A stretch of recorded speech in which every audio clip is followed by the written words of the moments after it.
Hello student, class 9th student, आप लोग को मैं अभी बताने जा रही हूँ सीबीएसई बोर्ड ने जो रिवाइज्ड सिलेबस निकाला है उसमें आपको 4 लेसन गद्य खंड के पढ़ने हैं और 4 लेसन काव्य खंड के पढ़ने हैं। तो आप पहले जान लीजिए कि आपको कौन कौन से पढ़ने हैं। वैसे आप लोग भी देख ही लिए होंगे सीबीएसई गाइड डाउनलोड करके सीबीएसई। ठीक है, तो पहला क्या पढ़ना है आपको? पहला में आपको पढ़ना है प्रेमचंद के लिखा हुआ 2 बैलों की कथा। दूसरा गद्यखंड का पढ़ना है राहुल संकृत्यायन का लहासे की ओर। तीसरा आपको नहीं पढ़ने हैं, उपभोक्तावाद की संस्कृति हटा दिया गया है। तीसरा पढ़ना है आप लोग को सांवले सपनों की यादें, यानी लहासे की ओर के बाद आपका चैप्टर आएगा सांवले सपनों की यादें। और चौथा चैप्टर होगा आपका इसमें प्रेमचंद्र के फटे जूते, हरशंकर परसाई ने जो लिखे हैं। तो चार चैप्टर कौन कौन से पढ़ने हैं? 2 बैलों की कथा, लहासे की ओर, सांवले सपनों की यादें और प्रेमचंद्र के फटे जूते। और काव्य खंड में आपको कबीर के जो साखिया था वो भी सीबीएसई बोर्ड ने हटा दिया है उस पाठ्य को। केवल आपको पद के पहला पद केवल पढ़ना है कबीर के। दूसरा ललधद्य के वाक्य पढ़ना है। तीसरा रसखान के सवये और चौथा पढ़ना है कैदी और कोकिला माखनलाल चतुर्वेदी का। नीचे के सारे और यहाँ पढ़ना है बच्चे काम पर जा रहे हैं, कौन? राजेश जोशी का। तो कौन कौन से पढ़ने हैं आपको? बच्चे काम पे जा रहे हैं, कैदी और कोकिला, वाक और रसखान के सवये। और कबीर का केवल पहला पद पढ़ना है। कबीर के पद का पहला पद साखिया नहीं पढ़ना है और केवल कबीर के पद का पहला पद आपको पढ़ना है। आपके रिवाइज्ड सिलेबस जो सीबीएसई बोर्ड ने आपको निकाले हैं इस कोरोना महामारी के बीच में। तो आई होप आप लोग समझ गए होंगे कि क्या क्या आपको पढ़ने और क्या क्या नहीं पढ़ने हैं। तो आइए, वैसे मैं कबीर के पद और साखिया दोनों का मैं वीडियो बना के यूट्यूब पे डाली थी, लेकिन शायद वो डिलीट हो चुका है। तो साखिए तो अब आप लोग को पढ़ना नहीं है, कबीर के पद का केवल पहला पद पढ़ना है।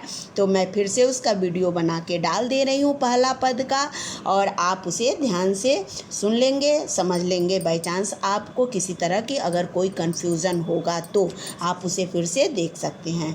और ग्रामर में अगर आपको उपसर्ग प्रत्यय समास अगर समझ में नहीं आ रहा होगा, अगर आपको दिक्कत हो रही होगी, तो आप मैसेज देंगे तो मैं उसका भी वीडियो बनाकर डाल दूंगी यूट्यूब पे। आप उसे देख लेंगे, समझ लेंगे। अभी बनाई नहीं हूँ, लेकिन फिर से मैं बनाकर डाल दूंगी। मैसेज कर दीजिएगा अगर आप लोग को कोई भी प्रॉब्लम क्रिएट हो रहा होगा। क्या व्याकरण में कौन कौन सा उपसर्ग प्रत्यय और समास में। तो आइए हम लोग कबीर के पद, पहला पद पढ़ने के पहले कबीर के बारे में थोड़ा सा जानकारी हासिल कर ले कि कबीर कौन थे। तो कबीर के जन्म और मृत्यु के बारे में अनेक किंवदंतियाँ प्रचलित है। कहा जाता है कि सन 1398 में काशी में उनका जन्म हुआ और 1518 के आसपास मगहर में देहांत। कबीर ने विधिवत शिक्षा प्राप्त नहीं की थी, परंतु सत्संग, पर्यटन तथा अनुभव से उन्होंने ज्ञान प्राप्त किया था। कौन? कबीर। भक्तिकालीन निर्गुण संत परंपरा के प्रमुख कवि कबीर की रचनाएं मुख्यतः कबीर ग्रंथावली में संग्रहित है, किंतु कबीर में उनकी रचनाओं का संग्रह, कबीर पंथ में उनकी रचनाओं का संग्रह विजक ही प्रमाणिक माना जाता है। कुछ रचनाएं गुरु ग्रंथ साहब में भी संकलित है। कबीर अत्यंत उदार, निर्भय तथा सद्गृहस्थ संत थे। राम और रहीम की एकता में विश्वास रखते थे।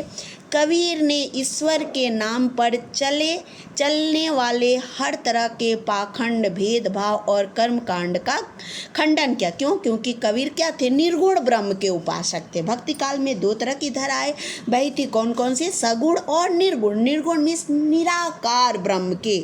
तो कौन थे ये उपासक? निराकार ब्रह्म के, यानी भगवान का कोई आकार नहीं होता, वो हर जगह व्याप्त हैं। तो उन्होंने इस कर्मकांड क्या चली आ रही। ईश्वर के नाम पर चलने वाले हर तरह के पाखंड, भेदभाव और कर्मकांड का क्या किया था? खंडन किया। उन्होंने अपने काव्य में धार्मिक और सामाजिक भेदभाव से मुक्त मनुष्य की कल्पना की। ईश्वर प्रेम, ज्ञान और वैराग्य, गुरु भक्ति, सत्संग, साधु महिमा के साथ आत्मबोध और जगत बोध की अभिव्यक्ति उनके काव्य में हुई है। कबीर की भाषा की सहजता ही उनकी काव्यात्मकता की शक्ति है। जनभाषा के निकट होने के कारण उनकी काव्य भाषा में दार्शनिक चिंतन को सरल ढंग से व्यक्त करने की शक्ति है। किनकी? कबीर की।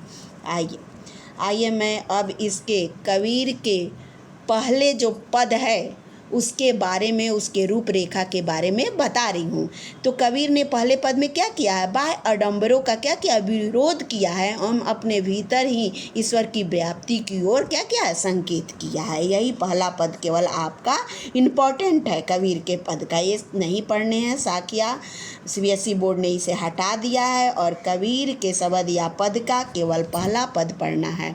अब देखिए यहाँ क्या यही पढ़ना है। कह रहे हैं कि कबीर कह रहे हैं कि मुँह को कहाँ ढूंढे बंदो, मैं तो तेरे पास में, ना मैं देवल ना मस्जिद, ना काबे कैलाश में, ना तो कोनो क्रिया कर्म में, ना नहीं योग्य बैराग में, खोजिए होए तो तुरत मिलहो, पल भर की तलाश में, कहे कबीर सुनो भाई साधो, सब सांसों की सांस में। अब कह रहे हैं यहाँ कबीर जी प्रस्तुत पद में कह रहे हैं कि आप अपने अंदर ही क्या कीजिए? भगवान को ढूंढिए। ये लोगों को इस शब्द के माध्यम से कबीर यह संदेश देना चाहते हैं कि ईश्वर तो क्या है? हर जगह व्याप्त है। वो किसी मंदिर, मस्जिद, तीर्थ स्थान या धार्मिक क्रियाक्रम के माध्यम से प्राप्त नहीं किया जा सकता है। कबीर ने इस बात की पक्की गवाही देते हैं कि यदि आपको उस परमात्मा से मिलने की इच्छा है तो एक पल की तलाश में क्या वो मनुष्य अपने भीतर के अस्तित्व को पहचान लेगा जो उनके सांसों के सांस में हैं और वो दिखाई दे देंगे। वही कह रहे हैं कि हे मनुष्य तुम मुझे कहाँ ढूंढ रहे हो? मुँह को कहाँ ढूंढे बंदे? हे मनुष्य तुम मेरी खोज में कहाँ लगे हो? मैं तो तेरे पास में, मैं तो तुम्हारे पास में ही हूँ। ना मैं देवल, ना मैं मस्जिद, ना काबे कैलाश में। मुझे कहाँ कहाँ ढूंढते रहोगे? मैं तो ना तो मंदिर में हूँ, ना मस्जिद में हूँ, ना काबा जो मुस्लिमों का तीर्थ स्थल है जिसे मक्का मदीना कहते हैं, और ना काबा और ना ही कैलाश में, ये हिंदुओं का है। ठीक है नहीं?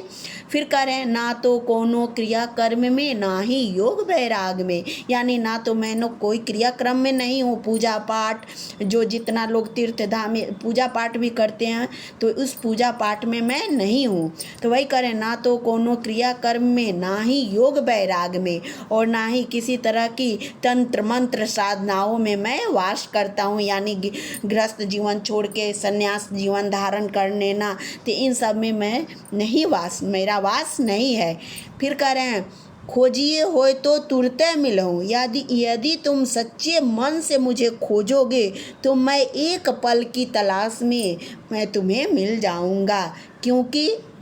क्योंकि मैं तो तुम्हारे कहे कबीर सुनो भाई साधु, क्योंकि कबीर जी कहते हैं कि हे मनुष्य सुनो, मैं तो तुम्हारे सांसों की सांस में बसता हूँ। कबीर का कहने का अर्थ है कि परमात्मा मनुष्य के भीतर में वास करते हैं, दीवालों यानी मंदिरों और कर्मकांडों में नहीं, यानी बाह्य आडंबरों में नहीं। कहने का मतलब यह है कि ईश्वर तो सर्वव्यापी हैं, वो हर जगह व्याप्त हैं। उन्हें ढूंढने के लिए कोई धार्मिक आडंबर करने की ज़रूरत नहीं है। अतः इन्होंने बाहरी एवं धार्मिक आडंबरों का क्या किया है? खंडन किया है। और उन्होंने कहा है कि मनुष्य परमात्मा का वास हर मनुष्य के अंदर है। That's all. बस यही एक पढ़ने हैं कबीर के पद का पहला पद। बाकी आपको CBSE बोर्ड ने वो हटा दिया आपके पाठ्यक्रम से। फिर वाक का मैं वीडियो बना दी हूँ, आप उसे देख लिए होंगे और समझ भी गए होंगे। That's all. मैं तीसरा काव्य खंड का तीसरा चैप्टर फिर बना के वीडियो लेकर आती हूँ। That's all. तब तक के आप इसे अच्छे से पढ़ेंगे और समझेंगे।